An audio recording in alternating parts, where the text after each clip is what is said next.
Politics, commentary, entertainment, sports, news, and opinion now. Here is Steve Malzberg.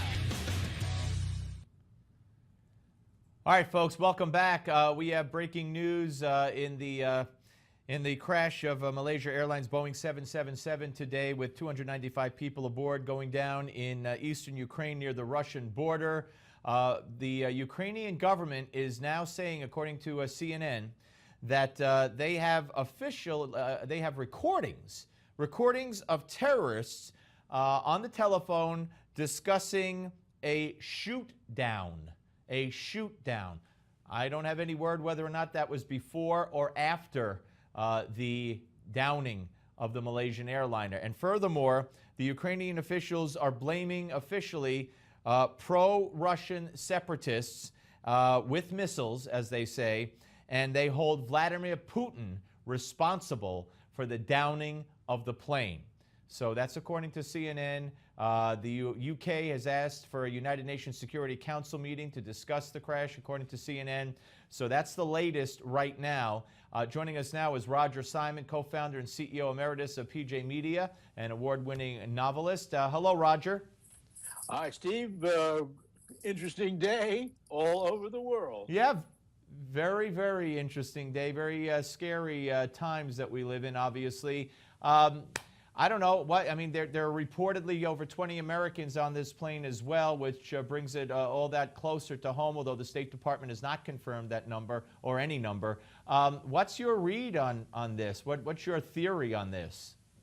I don't have much that you just said. I mean, obviously the first look is at these Russian-backed separatists, but I think a global thing is going on here. And this, more than anything, I will catch Benjamin Netanyahu's attention, because it is time just to do away with terrorists and take the gloves off.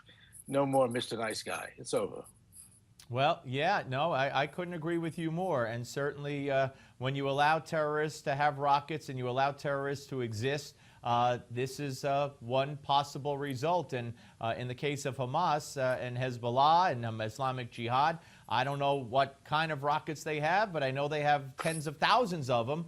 So it would be prudent, I would believe, for Benjamin Netanyahu not to, as the reports are, by the way, Roger, and I'd love to get your take on this. We had on and off reports all day that even though the 5-hour ceasefire today was violated by Hamas, there's a permanent, quote-unquote, ceasefire being planned for tomorrow that the Israelis have accepted, and now they're again waiting on word from Hamas. But I think the elimination of Hamas is the only answer. I totally agree, but I'm also suspicious of the ceasefire. First of all, Hamas doesn't know how to do that. Secondly, at the same time, there are huge reports of now 100,000 leaflets hitting this morning in Gaza, urging the civilians to move into the cities. So I think, and they just added 8,000 more IDF reserves. Reservists, I have a suspicion. A lot of people who are in on this stuff, on emails that I get, and I'm very close to this subject, think that there will be a ground war very soon.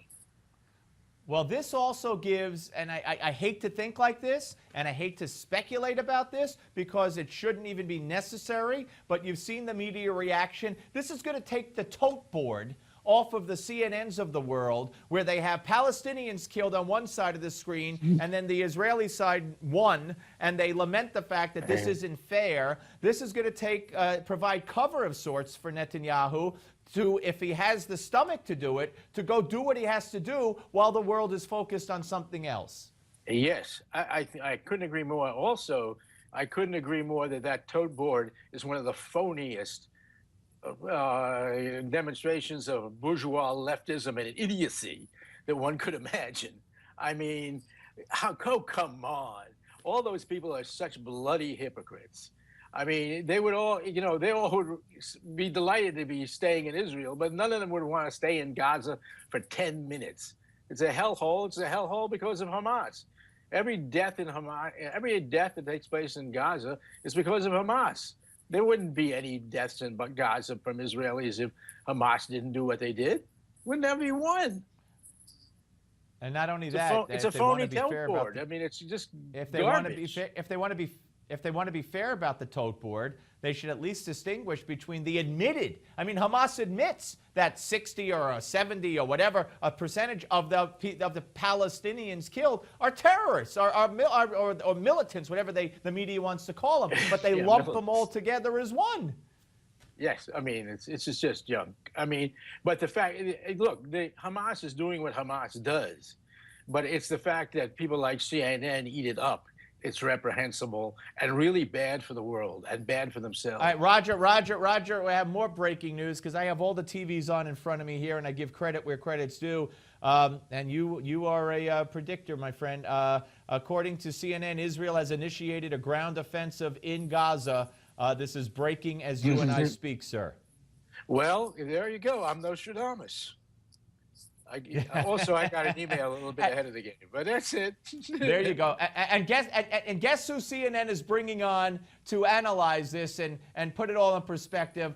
In my view, one of the biggest anti-Israel voices in the media today, Christiane Amanpour. Isn't that appropriate?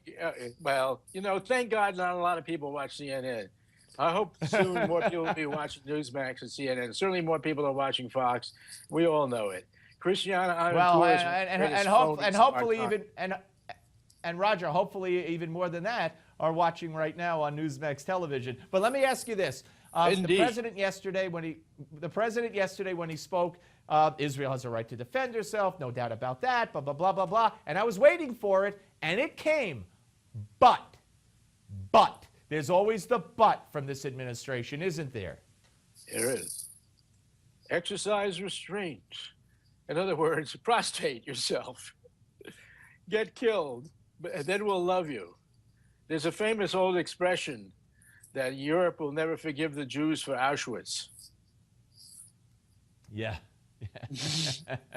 All right, let me move on real quick here to the border situation. And once again, unfortunately, we have to mention the name Barack Obama.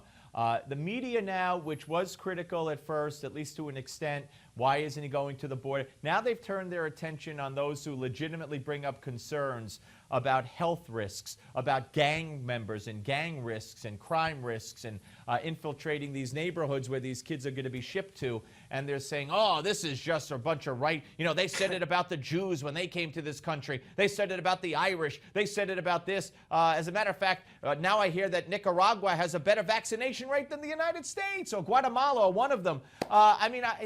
This is the spin the liberal media is now putting on all of this. Well, the real spin should be this.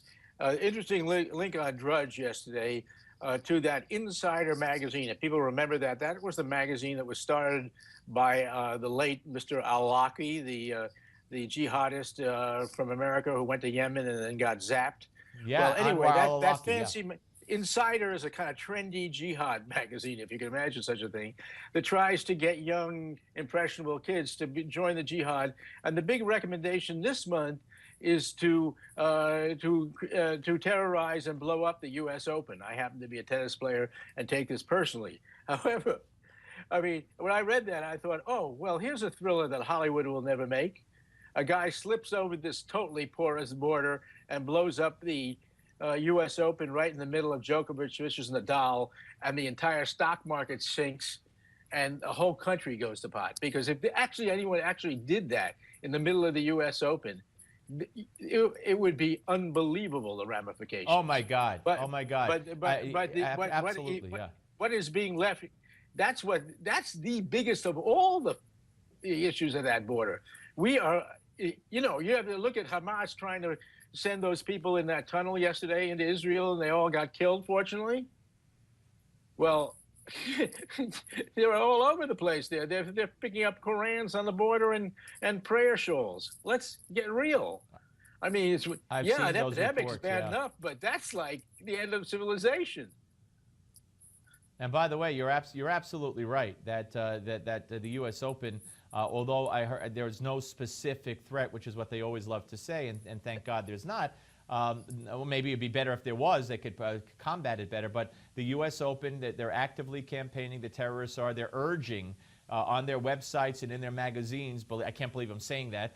They're actually urging that that jihadists around the world target the U.S. Open in New York City in September. You're absolutely right. It's terrifying. Hey, Roger. I've been to the Open a couple of times. I mean, it's a great event, but besides the fact it's crowded as hell, and if anything happened, it'd be a stampede like you'd never seen before. Oh, well, not only that, God forbid. God forbid. And I used to cover it all the time in my sports days, absolutely. Hey, Roger, great to talk to you as always, sir. Thank you very much. Great to be here. Good luck. All right, thank you. All right, folks, so now we have Israel launching a ground offensive in Gaza, and we have the Malaysian airliner going down. Busy, busy news day. We will bring it all to you throughout the Steve Malzberg Show, so you don't need to go anywhere else. Coming up next, though, we digress for just a second or two with Gimme 5, actually for 5 minutes with Gimme 5. Don't go away.